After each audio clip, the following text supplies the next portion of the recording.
செல்வஞ்சீர் மக்கள் வாழ் வந்தாரை வாழ வைக்கும் வன்னித்தாய் பூமியிலிருந்து வணக்கங்கள் சபையோரே.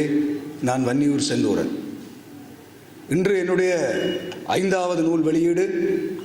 இந்த நிகழ்வை தலைமையேற்று நடத்தி கொண்டிருக்கின்ற வவுனியா கலை இலக்கிய நண்பர்கள் வட்டத்தினுடைய தலைவர், எங்களுடைய தமிழறிஞர், மூத்த எழுத்தாளர், பெருமதிப்புக்குரிய கலாநிதி தமிழ்மணி அகலங்கனையா அவர்களே, பனி மாவட்ட முன்னாள் நாடாளுமன்ற உறுப்பினர் வைத்திய கலாநிதி ஐயா சிவமோகன் அவர்களே, முல்லை மாவட்டத்தினுடைய விளையாட்டு அதிகாரி சுகீர்தரசீலன் சார் அவர்களே, ஐடிஎம் நேஷனல் கேம்பஸினுடைய நோர்தன் ஈஸ்டர்ன் ப்ரொவின்ஸினுடைய regional director doctor Andrews Annesley அவர்களே, மற்றும் சமூக செயற்பாட்டாளர் குவனண்ணா அவர்களே, ஜனநாயக போராளிகள் கட்சியினுடைய தலைவர் வேந்தனண்ணா அவர்களே,